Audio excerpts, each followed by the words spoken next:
Shit, yo.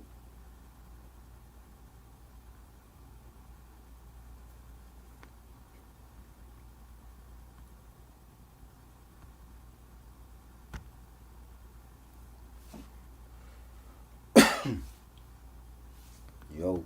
Yo.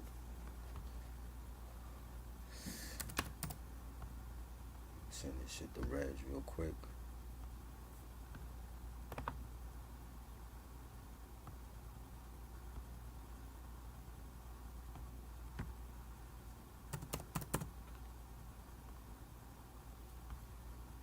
Yo.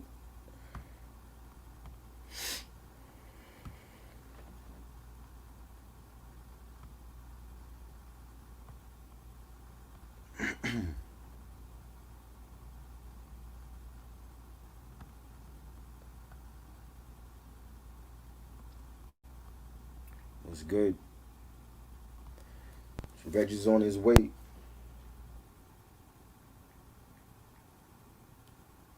Congrats to the Milwaukee Bucks. I was fucking late for the Bucks. I was watching the Bucks game, yo. That's why we just now coming on here and shit.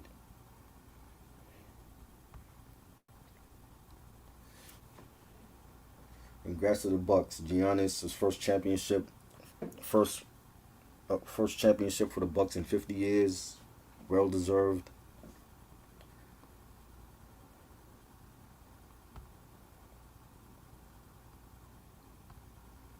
Yo, that game was crazy, man. That game was crazy. And I didn't even pick them. I picked Phoenix to win that, but Phoenix played lousy in that game. I didn't like how Chris Paul was playing. Nobody could create their own shot except for Booker.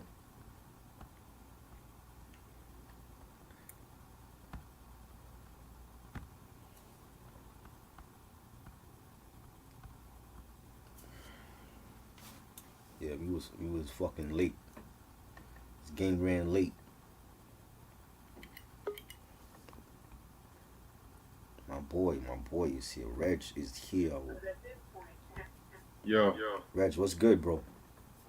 No, I didn't think the game was gonna be this late, yo. Like, you know what I'm saying? It didn't even go into overtime. This shit was late for no damn reason. Oh wow. Like, you know what I'm saying? I'm like, yo, Milwaukee already won the game. I don't understand why they kept fouling them late. Crazy. Like, it's like they didn't want to lose the game or some shit. You know, Chris Paul. How you doing? Tired. No, Chris Paul still could play. I didn't like how he played in these last couple games. Like the first two games, he was hype. He was excited to be in the finals, and then something happened after the Milwaukee tied up the series, and I didn't understand that. But yeah, he didn't play good in this game. Booker, they need more help than just Devin Booker and Chris Paul. Oh wow. Nobody else on that team could get their own shot.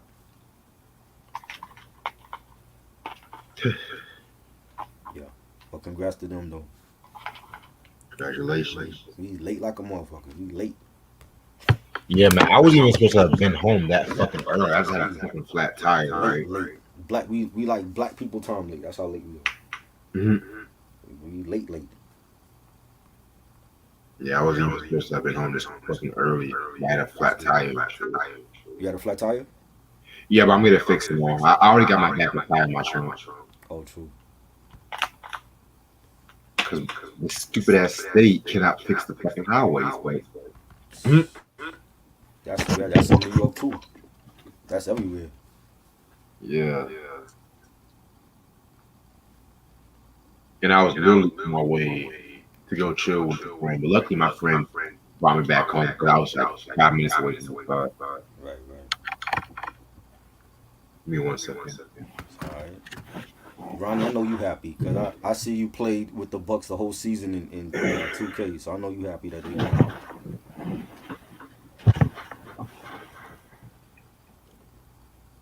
All right. Yeah.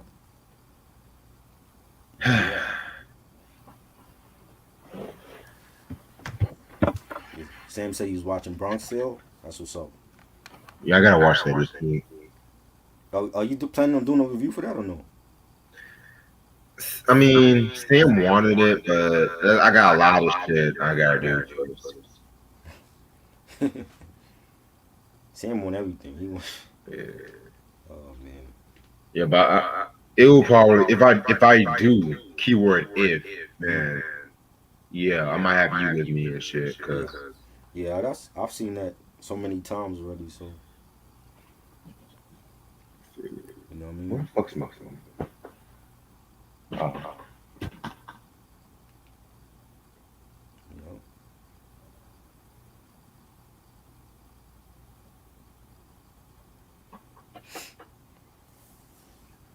Coolio. Yes. I'm so glad we're talking about this now. Yes. I just it's only right. You know what I'm saying? Because again, this is another artist that people don't speak about when it comes to West Coast hip hop and rap in general. And you know, I wanted to discuss it. You know, Right.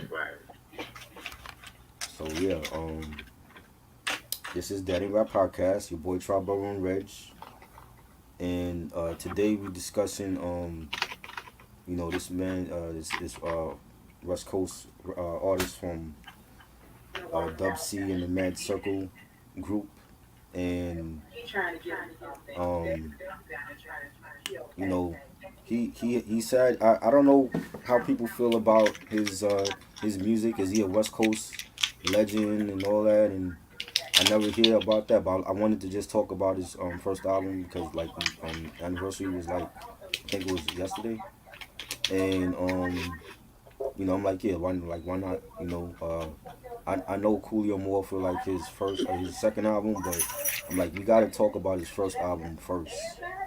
You know what I'm saying? Because people forget about his first album. It's always about Gangsta's Paradise and that whole song. But I think his first album definitely deserved more praise. And talking about this man, artist Leon Ivy Jr. From Compton, California, and like his sister, like he hooked up with a Dub C and the Mad Circle from that group when they came out for their first album, and then branched off and started doing his own music and hooked up with other LA artists out there.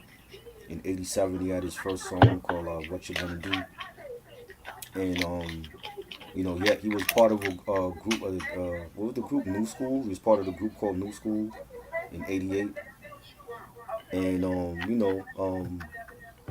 came out in 94 with this album with Takes a Thief.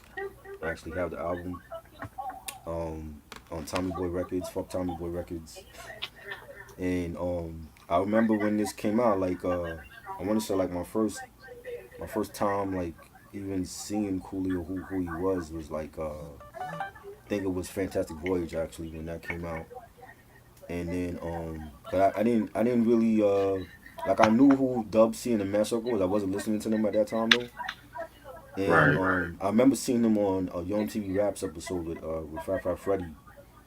And I want to say he was recording this album, and I believe Fantastic Voyage had came out or was just dropping, and that was a big song up here too. Like it blew up on New York radio stations, and the video. I remember seeing the video all the time on MTV Jams, and you know um when the album dropped and it got good reviews in the Source magazine and all that at that time, and you know I thought he was dope. You know what I'm saying? Again, like I wasn't like I knew him, but I didn't really like bump him like that until like when Gangsta's Paradise came out. But um, just like listening to this album again for like so many years later, like it's like yo, this album was like fucking banging, and it's a shame it didn't really get that much praise. So I'm like, yo, we gotta discuss this album now and put some respect on him. And I don't think people really know his stuff other than Gangsta's Paradise. So I'm like, yeah, we definitely gotta talk about this album and I remember reading about him in the Source magazine, like with his struggles with drugs and poverty, and he talked a lot about that on this album as well. The Sherm sticks he was doing, and you know, that's why his eyes are like bulged out of his head because like he was like on the elephant tranquilizer, the PCP and all that, and Oh You know, wow. yeah. I mean, allegedly, that's what I was reading about in the Source magazine back then about him, and he came out of that, and you know, became successful as a solo artist from the Man Circle, and you know, he's had an interesting career. Like I've seen him in movies and TV shows and stuff. I actually saw Coolio in concert in '94, and I remember when he did perform Fantastic Voyage on at the concert, and he was good. Like he was dope. It was like my first time seeing him, like first time seeing like a West Coast artist over here in New York, and he killed it. You know, definitely. I think that's when really I became a fan. Like after I saw him in concert, and I like yo, I gotta get his albums, and yeah, that was dope, and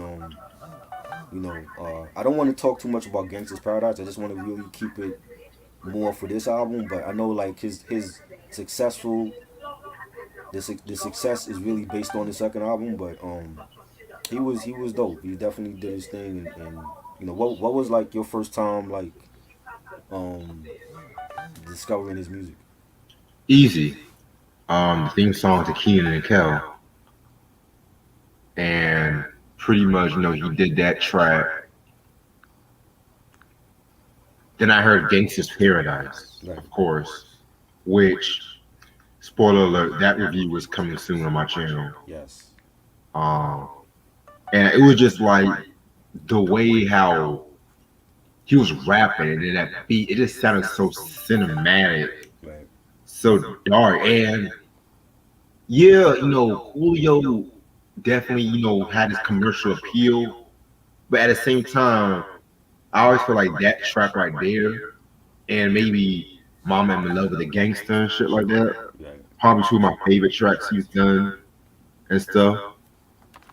I did hear a little bit of the My Soul album, How was which it? I never listened to it was way too pop. it. I figured that. Yeah, I mean, it had that one track, "See You When I Get There," Mm-hmm. which I know that was like a big song back in like '97 and stuff like that, but it was it could have been better. But yeah, if I really like a cool y'all, I would stick to like his first two albums. Right. And two things I would also want to mention, like Uh-huh. how he gave like a more playful approach to gangster rap, Right.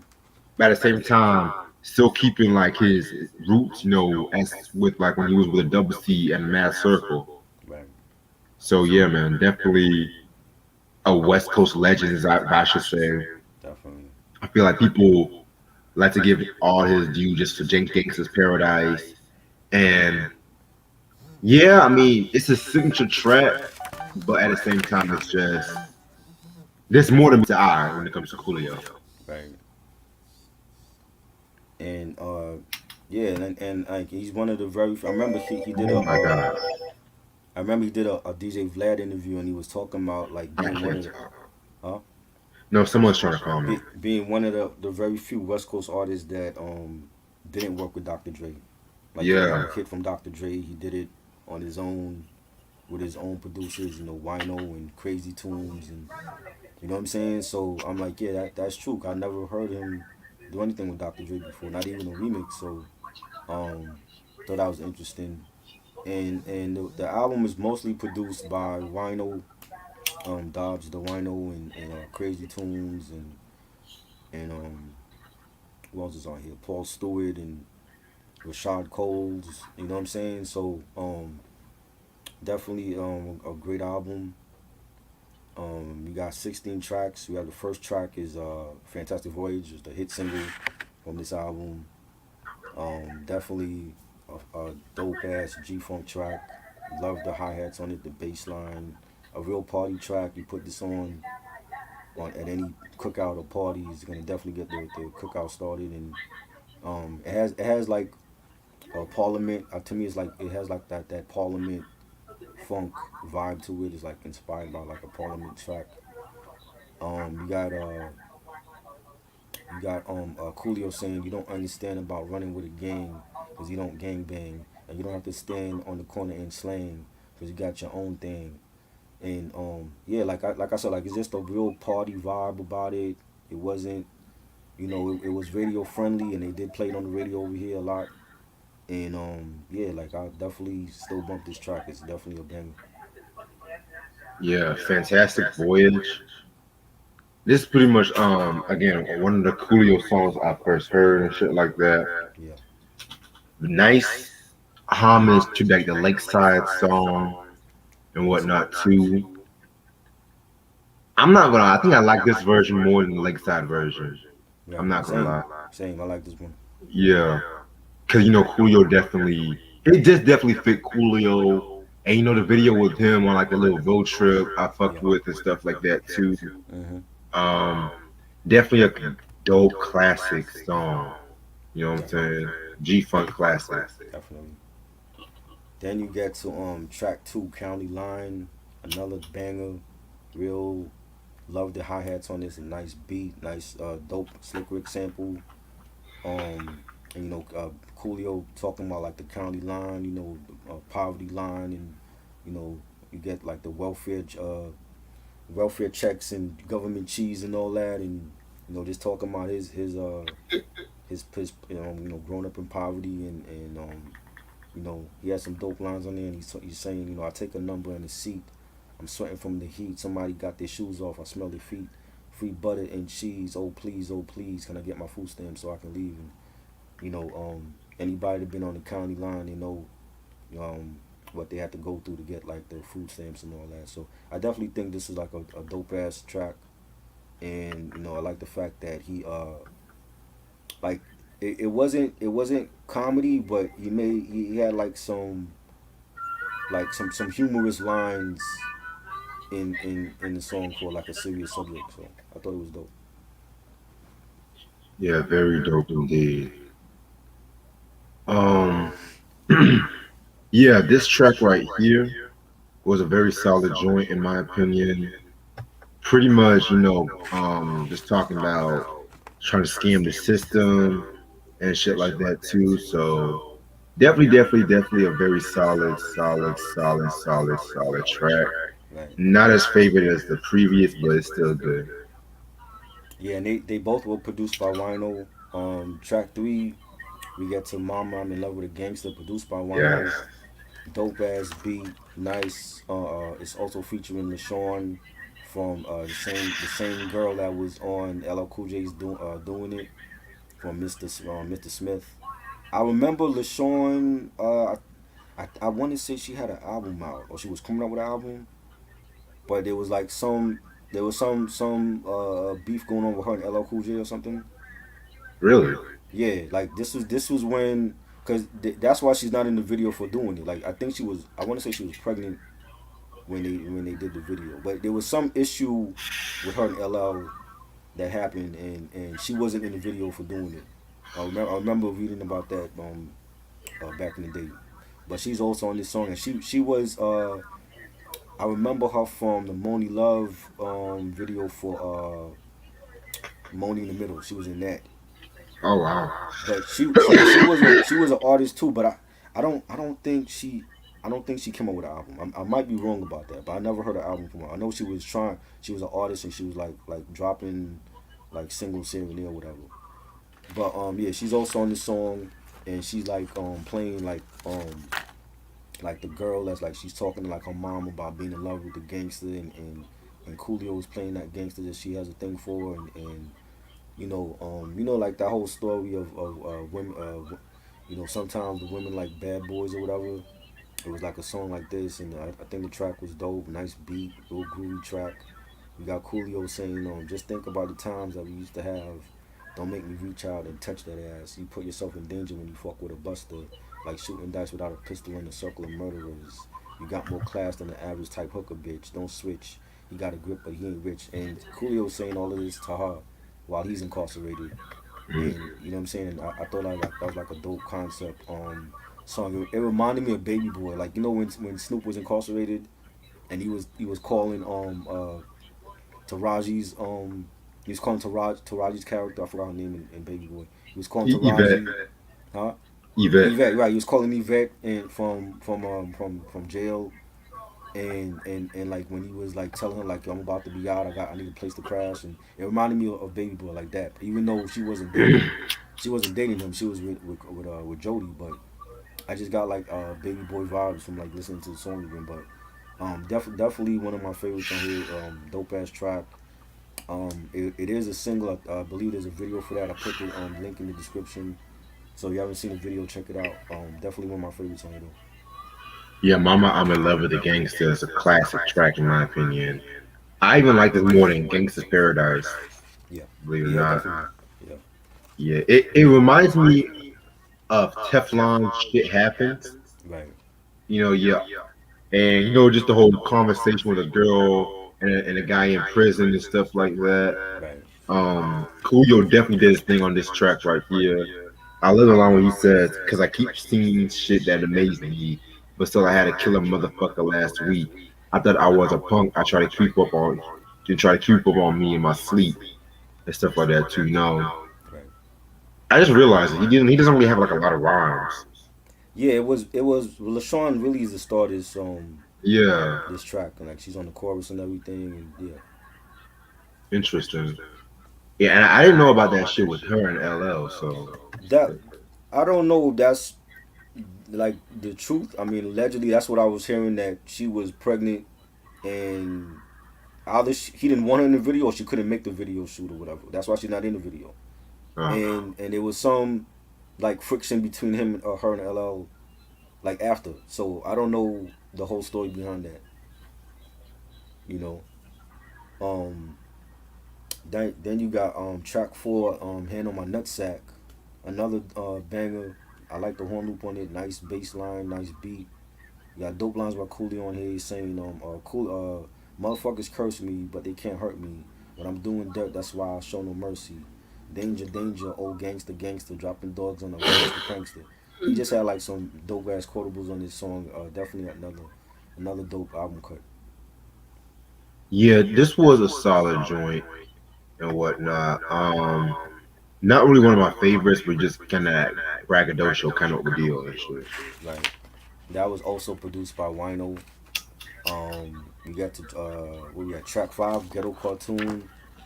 That I like this concept. It's like a concept type of song with Coolio incorporating like different cartoon characters into, and like from Disney and Looney Tunes into like the ghetto, like a ghetto street story. Definitely like the reggae guy that was on the chorus was annoying though. I didn't care for him. Um, but it definitely had a dope beat. I like the scratching on it as well. And you got Coolio saying lines like the Goofy was Mickey Mouse right hand man when they smoked his stick and came up with a plan. The future looking shitty in fuck city, so they called in the feds, Beetlejuice and Miss Piggy. So yeah, like he was just incorporating different characters of like our childhood, Beetlejuice, Miss Piggy from the Muppets, and I thought it was a dope ass concept song. To me, he just did the same thing Ice Cube did with Gangsta Fairy Tale, Right, which is not a bad thing and stuff like that. Because I love that concept whenever it's done right. You know what I'm saying? right, This was pretty dope too. I'm not gonna lie, this was a pretty dope track. You know, love the beat. Again, his storytelling gets underrated. It gets swept under the radar or shit. So yeah. That was dope. That was produced by Rashad Coles. Ghetto Cartoon, dope songs. Track six, we got Smoking Sticks, produced by Wino. Another dope, funky track. Nice bass line, nice beat. You got Coolio talking about smoking sherm sticks, and he talked about his drug addiction openly in like interviews and stuff from the past. And he's talking about it on here, and he says, who got the bomb? Who got the bomb? Somebody, anybody, who got the bomb? If you don't know how to do it, yo, here's how you do it. Take a sherm or cigarette and dip it in some fluid. And I believe it's I think when you take this like the cigarettes and you dip it in like PCP or whatever, and he just was getting fucked up off of that for like a long time or whatever. But yeah, this definitely like a dope ass song, and I like how he was open about his drug addiction or whatever. yeah, definitely a very dope track where he was open about his drug addiction, like you said, and whatnot. Um, y'all stay away from PCP. It's not a Not a fun. It's not weed. It's not. It'll Yeah, make you do some really, really crazy shit. they got all Um, kind of shit out now. You know what I'm saying? right. Yeah, man. But this was a very good track. Excuse me. Kind of better than the previous two, Right. I would say. So, Then we get Can of Corn, produced by Dobbs the Wino. ooh, This is one of my favorites as well. Really funky track, nice beat, nice bass line, nice horn arrangements, and Coolio's kicking Tales of Poverty on this song and talking about like when he had nothing else to eat in the fridge, he always had a can of corn. I never experienced that myself. I've always had corn with like a side of steak or rice or something. So I don't know what it is to just eat a can of corn, but I definitely could feel his pain on this song, and he's saying, but I remember days when the cupboard was barren, life was unfair, but who the fuck cares? I still hear mama when she used to tell me that you don't get shit in this life for free. And yeah, I definitely felt his pain on this song, and you know, shout out to anybody that had to go through that and they overcome it, and it's definitely a dope ass song. yeah. Can of Corn. Probably my second favorite track off this album. I forgot to mention that he had a few. You said what? No, no, go ahead. My bad. I was reading something that Sam had said. Uh, what's good, Nick? That's one of my homeboys from college showing Nick me was some good. love. Salute. Yeah. So I forgot to mention that a few tracks was actually on the Poetic Justice movie and From whatnot. this album? Yeah, Oh, okay. Can of Corn, Smoking Sticks, and Sticking Fingers, and pretty much with those tracks, I think they were played in Lucky's demo or one of his friends' demos or some shit like that. I do remember that. Yeah, When that is it was that after after when Pac's I'm saying Pac, what was his name again? What was Lucky. Justin? When Lucky's cousin got killed and he went back to the garage with the studio equipment. Yeah, I believe so. I remember hearing the Coolio joint when he was playing it back. Yeah, man. Yeah, yeah, bro. I know I got an echo, so Yeah. yeah. So Can of Corn, very, very like personal joint, you know what I'm saying? No, I like how you call it can of corn because when he was like poor, you that's all that they were eating and shit like that, you know what I'm Right. saying? Right. Very funky, funky, funky joint by Wino. Yeah.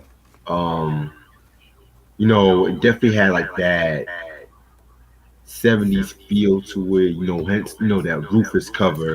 Yeah. And y'all should know what Rufus cover that Rufus sample that is. Right. I like the line where he says, I'm sitting in the restaurant, guarding my food like an eagle, picking up scraps like a seagull, waiting on the people at the next table to leave a tip so I can put it in my pocket. Phony Easter Bunny, Santa Claus, and a stork. We was poor as fuck, so we ate a lot of pork. So, yeah, man, like, I mean, people can freaking relate to that shit, you know what I'm saying? Right. Very, very dope joint. Yes, definitely one of my favorites on here. Track 8 we got You Know Who featuring Dub C from the Man Circle. Um, Produced by Crazy Tunes. Dope beat. Love the bass line for this. I think Dub C was a star this track. And when the track starts off, like he's telling asking Coolio like, yo, what's up with all these fools thinking the crew broke up? We gotta let them know that we ain't never broke up. We still here. And they going back and forth kicking rhymes. And I liked Dub C's lyrics. And he said, I get busy like a legal, flow like water, drop bomb shit like a seagull. Digging graves for the brave. That's a trait when I flow, decapitating rappers and pissing down their throat. I liked his flow on this track, and Coolio did his thing as well. Definitely a bang on here. Yeah, definitely a vintage West Coast ordeal, in my opinion. And like, I'm just gonna be real with you. Y'all niggas who think that Coolio's a soft ass nigga, Right. listen to that first Dub C and the Mass Circle album. Ain't a damn thing changed. Which those are albums I need to get. That one and the Curb Servant album. Even though I'm more of a fan of the first album a little bit more because of like that raw, dirty production. Curb Servant was still that vintage West Coast ordeal and shit like Yeah. that. Um, and pretty much like, yeah, you're right. Dub C definitely stole the show on this one, in my opinion. The line where he says, "Yo, Coolio, what's up with these punk motherfuckers? I don't know. I gets busy like illegal, flow like water, drop bomb shit like a seagull. They always talking about seagulls in this album, though. A janky ass nigga known to sag, and like old English, I'm sitting motherfuckers on their ass and shit. Like Dub C, man, he's just a West Coast pioneer, West Coast icon in my opinion. Like Right. he should be talked in the same length, like as Quick, Mm-hmm. eight all them niggas and shit. I He's agree. just he put it down for a lot of cats in the West. Definitely. Solid discography. I have the Yes. shadiest one. I have the shadiest one and Ghetto Heisman. I have those two from him. Great albums to me. Yeah, I need to get some of his albums though. Yeah. I I was close to getting the first solo album, Mm. but at that time I really was aiming to get the Mad Circle albums, and I kind of regret it to this day. Right. His second one was good too. Yeah. Yeah. The second one was good too. Yes. Track 9, we got the title track. It Takes a Thief, produced by C.S. Coleman and co-produced by Spoon. I like this song. This was like Coolio talking about being a thief to survive, and run up in your crib and take the kitchen silver, anything that he had to take to survive. And the beat is dope. It has like some flutes playing, some pianos, nice hi hats. Coolio saying, "I got the silver in the china, Deuce 5 and a 9, Rolex off the desk, so I can tell the time. No one knows where the flow goes when the doors close. You better take some no dos." And I'd like this flow on that, and yeah, he sounded like he was not ashamed about saying like, yo, like I'll rob you to survive. I don't care what you got. Like, give me everything you got. I will rob your ass. Just to stay alive. So I definitely think it fits the album, and definitely think it's a dope song. Yeah, this is actually my favorite track off this whole album.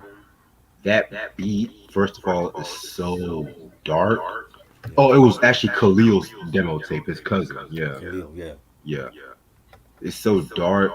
It just pretty much takes you through like him like gravitating towards doing a criminal lifestyle and doing what he gotta do to survive and shit like that too. Right. Again, like it's not just the poppy Coolio people are used to. He actually says some real shit on this track right here. Right. Um, yeah, man. C.S. Coleman produced the beat, Yeah. so I love this line where he says, "The bathroom window ain't got no alarm. I got a skeleton brick that works like a charm." And that's the thing about him too. Like his humor too. Like he'll throw in like a joke or two. Right. Even if it don't land, he'll flip it and make sure it lands and shit. Right. Yeah. Yes. Yes. Track 10, we got Bring Back Something for the Hood, produced by Dobbs the Wino, and they sampled Mr. Magic from Rural Washington. I like the sample for that, and nice bass line, nice beat. You got Coolio singing, "Slang them keys, make them G's, do what you want, what you feel, and what you please, but don't forget where you come from. Cause if you do that, you're done. Remember your niggas and bitches in the trenches and dig into your pockets for some figures." So I think he was like, talking about like, you know, uh, if you hit it big and you from the hood, don't forget to give back to your hood, which a lot of Yeah. artists don't do when they blow up. And I think that was like a real um, it was dope for him to say that, and especially how ironic that he blew up with his second album. You know what I'm saying? So I think that was dope. I definitely agree with him on that. So Yeah, this was a very again another funky track. You know, um, like I said, a lot of rappers don't want to give back and shit like that unless they're caught in a scandal, pretty right, much. You know what I'm right, saying? Then they mm-hmm. be smiling and shit. Y'all know how that shit is, but Yep, yeah. So this was a very dope joint right here. Definitely love his mission, this track. Yeah, yeah, definitely a dope banger. You got track 11, "In the Closet." That was produced by Dobbs the Wino again. Again, like Coolio to kicking tales of poverty and addiction in this song, and I like the lines where he said, I'm stuck like a rat in a sticky ass trap." and I sold everything but my motherfucking gat. I got a habit like a rabbit, and I want to stop it, but I can't because I'm stuck in this in the closet. And I praise Coolio for doing that because a lot of artists don't do that. Even now, they don't talk about their addictions, and you might hear about it after the fact when they pass away or whatever.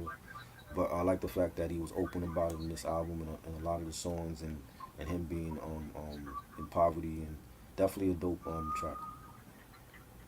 Oh yeah, yeah. This is probably the most candid he got about his addictions, and pretty much I like how he pretty much likes to say how vulnerable he gets about his addictions because people like to always look at Eminem, Kid Cudi, talking about their addictions, but at the same time, like Coolio was doing it back in the '90s and shit too. Right. Saying yeah, he's been in that road and shit like that too and shit. You know what I'm saying? Yeah. Um, very very dope joint. Very positive. It's one of my favorites. Yeah. Definitely agree with you on that. Track 12, we got On My Way to Harlem, produced by Wino. The beat is dope. I like the beat, the bass line. You got the horn arrangements. It sounds like early Mugs to me, like Yes. like 90. I want to say like 91 to like 93. Sound like early Mugs production. But definitely a banger. You got Coolio saying everybody thinks they know, but they know not. If they haven't caught a cap on the block, so shine up your boots and pick up the pieces. Grab a fresh pair of khakis with the sharp ass creases. Ring the alarm. Here comes the storm. I got a firearm on my way to Harlem, and I thought that was dope. And him, mentioning Harlem in this, for the title and in the song. Definitely a banger on here.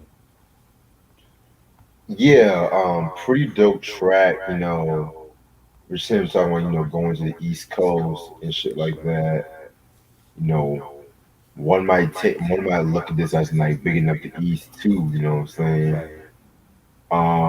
Love that very funky beat. I felt like the beat again. The whole album was very funky, so yeah. Definitely. And we show like I said, like we showed them love over here. Like it wasn't that none of that whole East Coast West Coast thing was an issue until Pac and Big were beefing. Before then, New York showed Coolio love. I know because I saw him in concert here in New York City. So there was none of that was going on. We showed him love. We supported the album, and yeah, easy. That was definitely dope for him to like talk about coming over to the East Coast on his album. So you know now we got Reg. You still there? Yeah, I just had to Oh, turn my okay, thing my off. bad.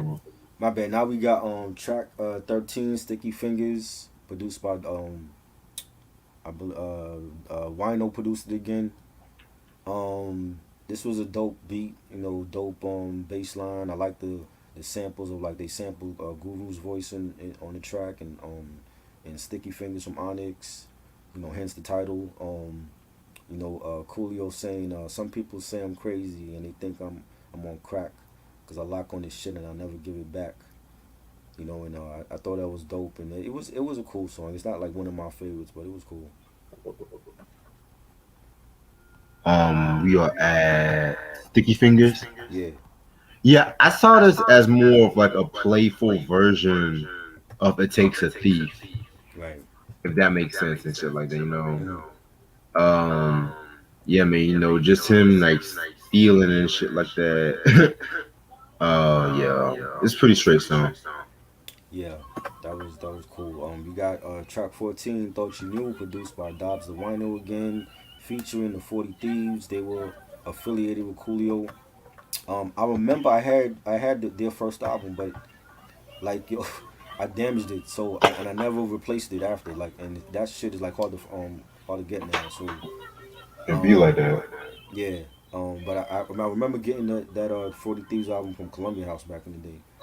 But they were severely slept on, for whatever reason. But their first album was dope. And they're featured on here. I like Coolio's verse, and he said, "I follow rapper like a dollar just to hear his punk ass holler.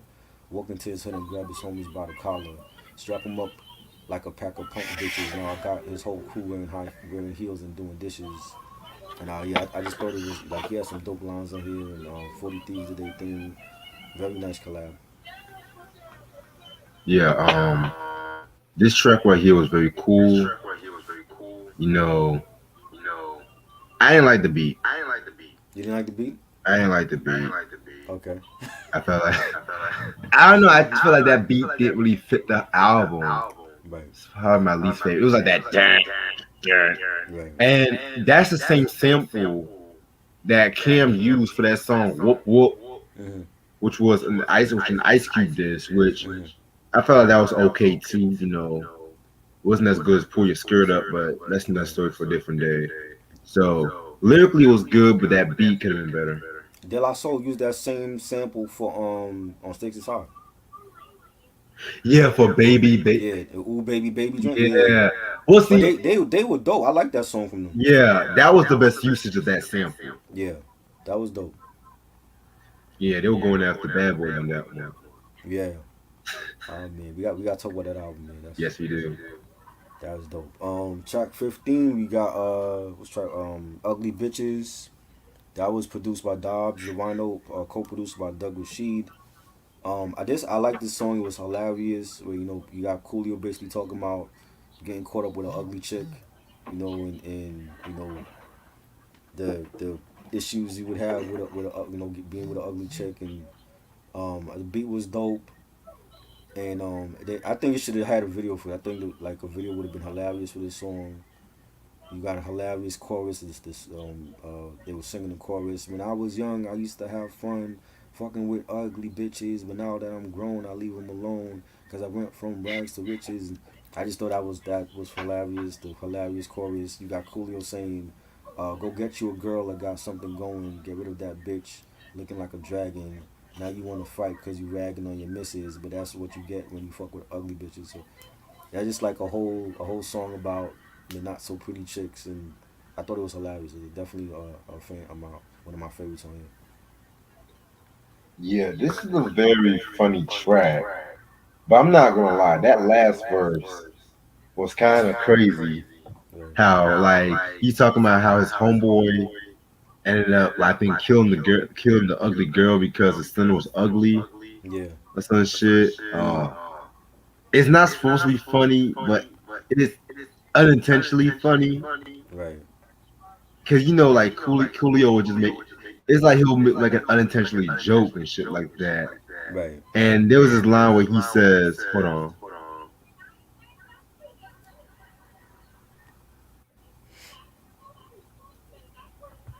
And the dumbass nigga don't know that he's falling into a trap because now the whore is pregnant.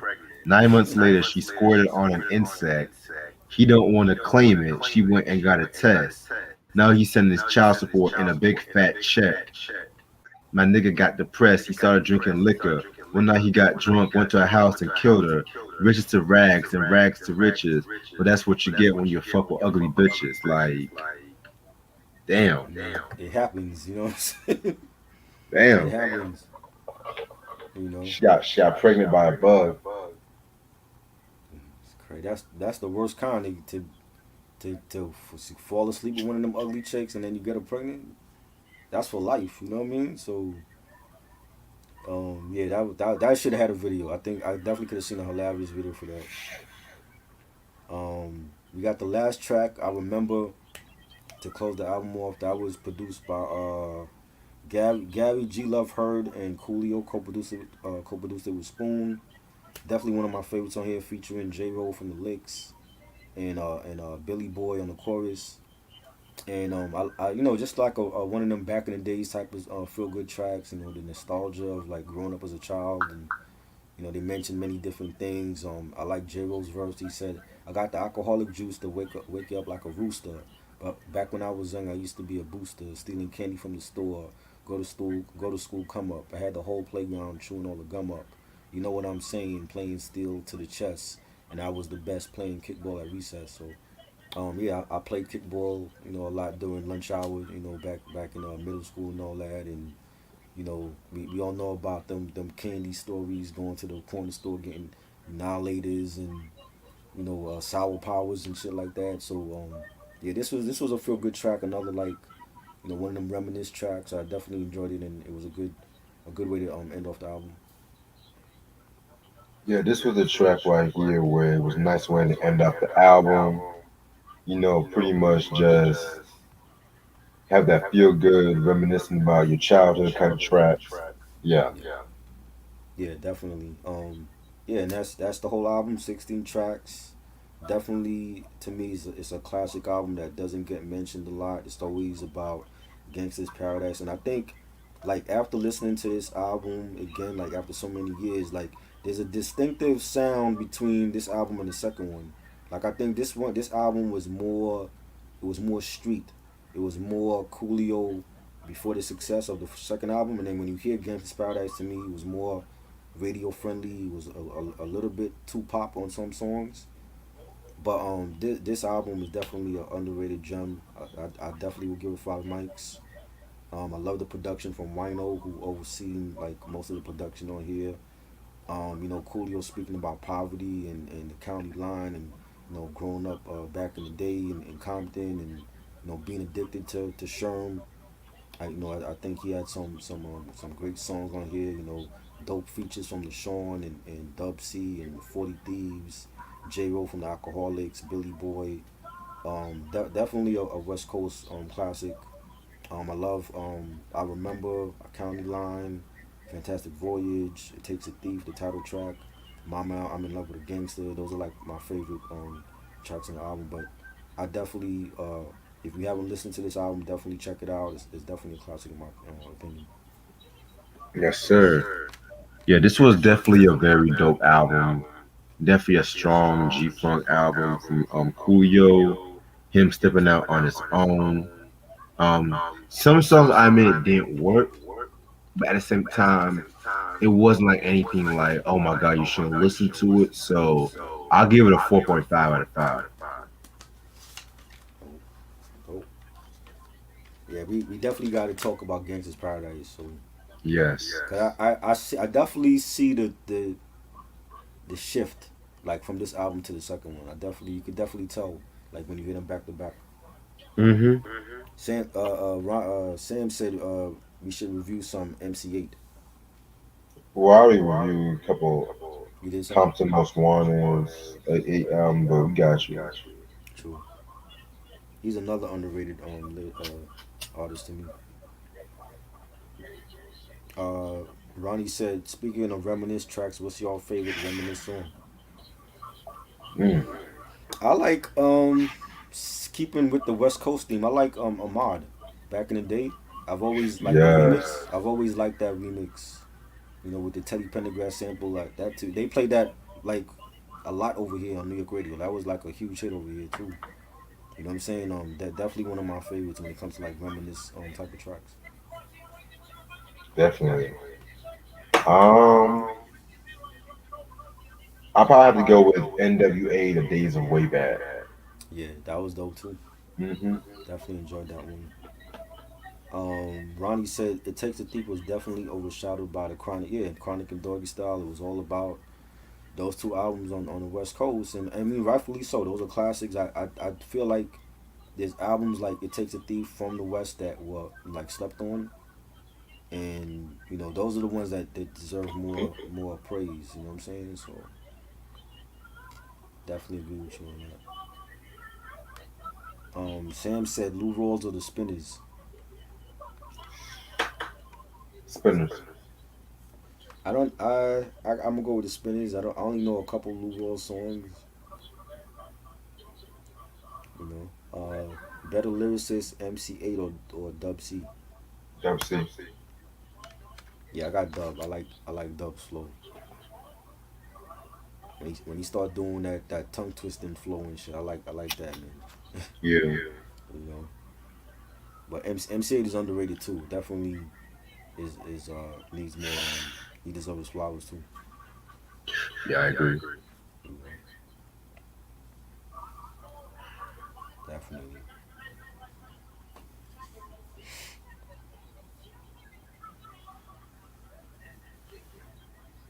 Yeah, Beanie Siegel featuring Eve, remembering the days. Yes, that was Oh, dope. I love. Yeah, I ooh. forgot about that joint. I would even say Tupac's old school. Yes, that's one of my favorites on Me Against the World. Right. Easy Mo B sample produced that joint. Yes, he did. I love that song. And he just like that was like a homage to like hip hop and just like saluting everybody in the game at that point. So Yeah, too bad LL didn't see it that way. of course not. Of course he didn't. Um, I'm gonna say one more. Mm. It's on top of my head. Ghostface's Child's Play from Supreme Clientele. Yes, that was dope too. Definitely enjoyed that one. Dub C in the men's circle or Dub C with West Side Connection. Ooh, that's a good question. Well, I like West Side a little bit more than the Mad Circle. I think that was like a great super group with him and Mac 10 and Cube. You know, I'm gonna have to go with the Mad Circle Mad Circle. because even though I like the West Side Connection, I felt like Cube and Mac 10 kind of overshadowed Dub C now that I re-listened to it because Mac 10 was like the young hot nigga at that time, Hmm. and of course Cube was Cube. Yeah. But we'll talk about that Oh when we yeah, move out now. definitely. We'll talk about that. Another great West Coast album. West Yeah. Coast Wednesdays right now. That's what we talking about. Mhm. Yeah, definitely, definitely. You know what I'm And with saying? and even with the Mad Circle, it was just like It was all it about was him. like all about him. Not just Yeah. all about him, but you had Crazy Tunes, Right. you had Coolio. It was just him and his crew. Right. By the way, Crazy Tunes, very underrated West Coast crew. Yes, I agree. I agree. Definitely.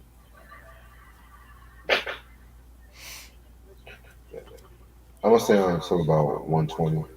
Yeah. We reviewed the album under a whole hour. Like that's like the first time ever. Nah, that wasn't the first. That, I mean, like on here, I think it was. I don't remember of any albums we did like under an hour. You know. Probably when they in Angela Street called Desire. True. Too short of Spice One. Spice, Spice One definitely. one of the most lyrical, Yeah. in my opinion. Yeah. Shout out to him. His girlfriend is actually in our group chat. Really? Yeah. Cause she works for Oh, like a radio station and shit. So she's like in our hip hop group chat. that's what's up. Shout out to her. Coolio, Fantastic Voyage of Gangsta's Paradise. I Gangsta's like Paradise. Fantastic. I like Fantastic Voyage. I like Fantastic Voyage a lot more now. Like back then, Gangsta's Paradise was a huge shit. It's still a huge shit, but they overplayed that song, yo. And it came to the point where like I would just skip over the song because I have the album too for that. I would just skip over the song. Like I didn't even want to hear it no more. I'm not gonna lie. I think that one performance he did at the American Music Awards with Stevie Wonder was Right. legendary. It was. That was good. That was good. Give me one second. I'm gonna get some water. Yeah.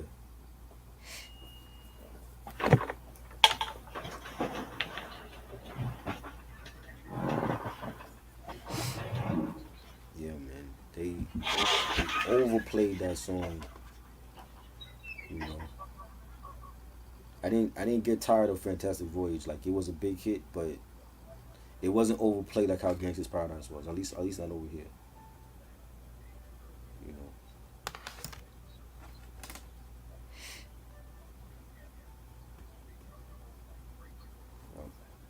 I'm not even big on Too Short. Like I like a lot of his collabs, but I wasn't like huge on his albums. Like what albums would you recommend Sam to listen to from him?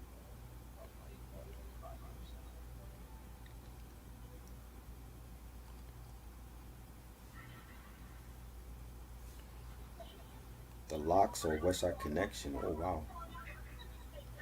I gotta go with the Locks, man. That's like two different styles of rap though. But Locks and West Side Connection.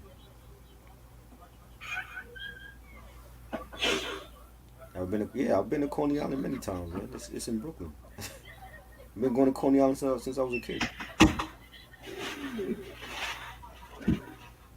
You know, Born to Mac and Life is Too Short. I'm gonna check those out. What are we talking about? We talking about. I asked him like, what Too Shorts does he recommend? What Too Short albums does he recommend? Uh, Sam says favorite Too Short album. Oh wow, Get In Where You Fit In from '93. Were you asking me or were you asking Sam? No, he was asking you what's your favorite Too Short. 'Cause I told him like I didn't listen to Too Short like that, but I was asking him like what Too Short albums does he recommend? Uh, yeah, a lot of people would say like Life is Too Short and Born to Max Mm, were like his best albums, which I love those albums. right. But give me Cocktails and Getting Where You Fit In. I feel like he stepped his game up, or his pen game up. Yeah. Hell, even Shorty the Pimp too. Mm-hmm. Yeah, but his run from '87 to '99 at least was legendary. I like his album covers with the chicks. Oh yeah. That shit was like explicit at that time.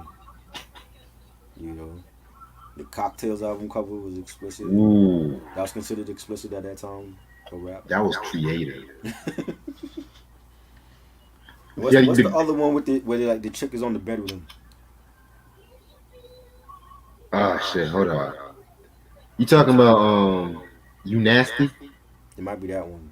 Cause I think he's like laying. There's like the chick laying with him on the bed or something. That could be a lot of gangster rap albums. But actually, Too Short is not even gangster rap. I'm not saying that. Favorite Mary J collab? Damn. I don't know. There's so many, man. The favorite Mary J collab. I like the one she did on Blood Money actually. The one with 50 Cent and Mobb Deep. Oh, okay. It's Alright joint. That's Alchemist produced that. That one was dope. They should have released a video for that. I'm gonna go a little different. Mm. I'm gonna go with probably what's the 411 with her and Grand Puba. Yes, great joint. They needed a video for that too. Yeah, 362. Yes. Favorite Ice Cube album. Death Certificate. That's my favorite. That's the first album I heard from Ice Cube actually was Death Certificate. So that and the Predator, those two are like my favorites. Yeah. America's Most Wanted, Yeah, man. That's like a textbook right there. yeah, Um, his first four albums to me, hmm it's the best run in hip hop. definitely. The best run. Lethal Injection was dope. I don't understand why that doesn't get a lot of praise. Cause like got overshadowed by Chronic and Dolly Cell. Let's be real. Right. But I mean, well, that's a lot of West Coast. Even Coolio, you could say. I mean, this album we just talked about got overshadowed by that. You know,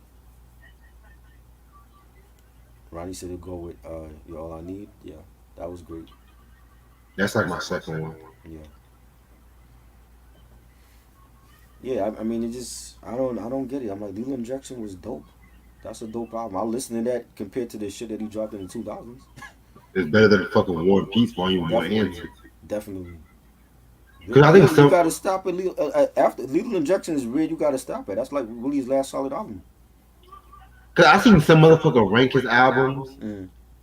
and whatnot, and pretty much they put War and Peace Volume Two over Lethal Injection. At that point, I had to stop. Yeah, I had to. that's crazy. Never. That's not fucking with Lethal Injection. If you were to put one Ice Cube album, it would maybe be Raw Footage. Maybe. You like that one? I love that one. I never heard that one. I gotta hear that. That's the one he did with there's the song he did with Musique. I remember when that came. I think I saw him on. I think it was on Jimmy Kimmel with Musique when that album came out. He performed that song. Yeah. I remember that song, but I didn't bother to hear the whole album though. He performed at the BT Hip Hop Awards too. Right. Maybe that's where I saw him perform that. Because I think the game was supposed to perform with him, but for some reason he didn't show up. Right. Who's on your Mount Rushmore of West Coast MCs? How many do we have to pick? 'Cause it's gonna be a little bit different for me. You know what I'm saying? Definitely Kendrick. Definitely Cube.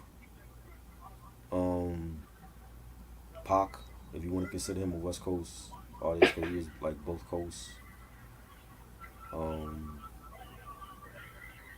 it's gonna be a little bit different. Like to me, Dell definitely should be up on there.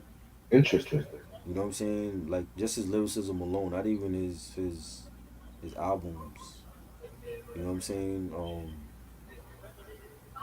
Snoop Dogg I put because Snoop to me is a legend, even though he's dropped some crap in his discography. But I like the fact that Snoop he didn't stay with just gangster rap. Like he experimented with his sound. Even though I didn't care for a lot of those albums that he experimented on, but he took the chance as an artist and experimented, and not just kept running back to Dre for everything. Like he worked with other producers. So Snoop definitely is a legend. You know what I'm saying? Ronnie got Corrupt on there, so Corrupt is a great lyricist. Well, he was. I don't think he's half of the lyricist that he used to be, but he was a great lyricist. Hey, yo, check your Instagram. Okay. Ice T definitely is a legend. I like Ice T more for his movies than his music, but that's just me. But definitely Ice T is a legend. You know, you got to pick 10. 10. You got to pick 10. Nigga, that's not Mount Rushmore, man. That's a That whole that's that's a a whole valley. fucking world. That's a Shit. valley. You know what I'm saying? Okay, I can do 10. Oh man. Ice T, Q, Okay. Easy E, Too Short, Tupac, a lot of twos. Snoop, Dub C, Rascal. Yes. Hmm. I would say Dr. Dre, even though Drake. Yes. Drake I for would say sure. Dre. And this gonna be surprising, but I would say the DOC. Okay. I'm going by lyricism. Like when you mentioned Rascast, I'm definitely got Ras on there. I got Exhibit. I got Evidence. Hyro as a crew. You know what I'm saying? Like my list would be a little bit different, but you know, Digital Underground. You know what I'm saying? Like I grew up on West Coast hip hop too, but it wasn't like gangster rap like everybody else. Like my West Coast hip hop was a little bit different, but yo man, like they got legends. You know what I'm saying? They got legends out there. I always felt like Yo Yo was underrated, and I never Yes. understood why. I don't understand that, and they wasn't bumping a lot of Yo Yo over here on the East Coast. But to me, she was dope, and she got like a good like 3 4 solid albums. You know,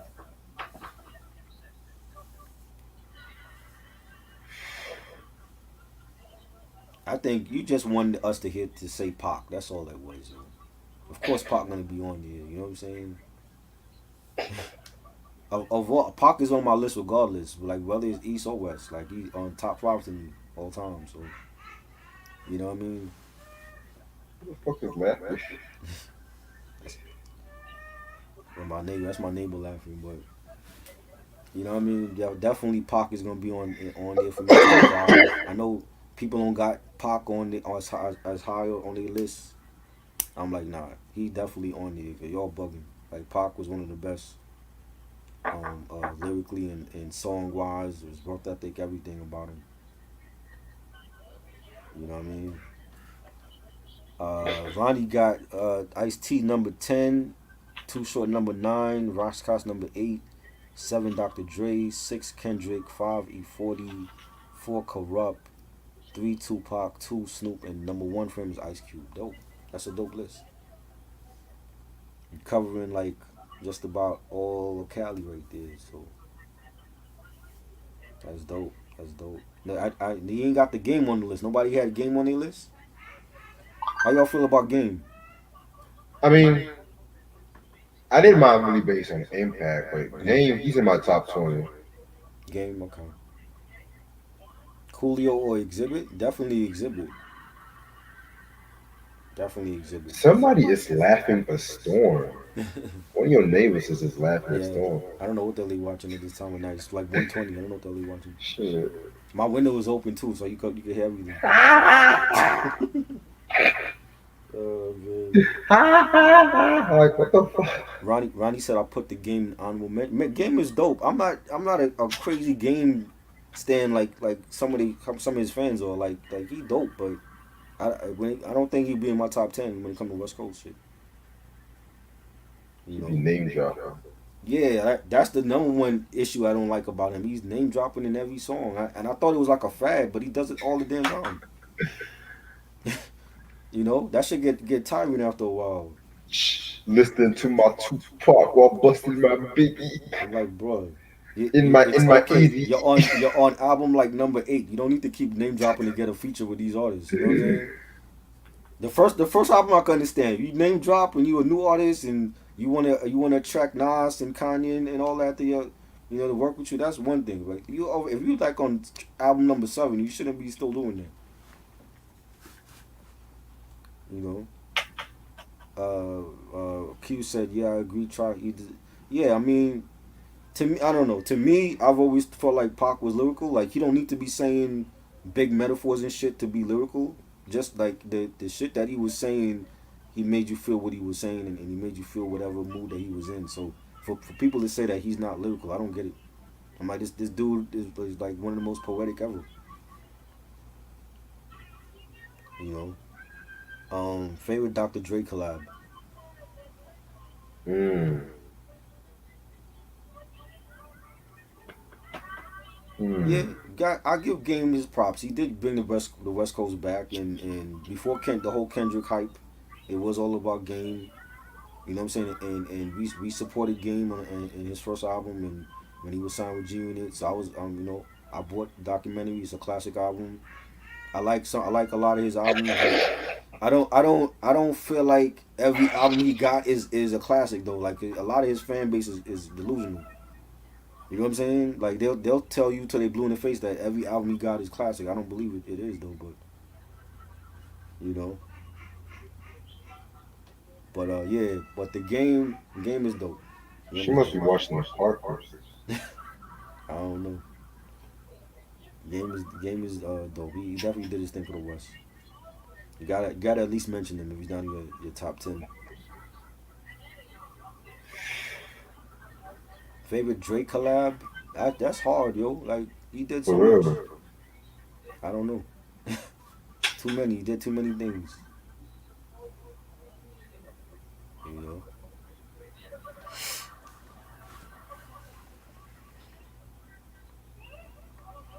Yep.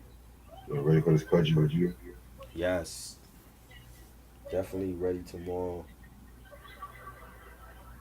You know. That's another artist that doesn't get recognized. You know what I mean?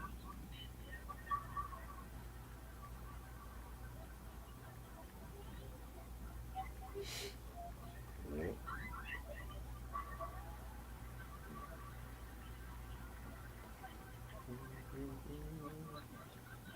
Favorite Luther Vandross collaboration.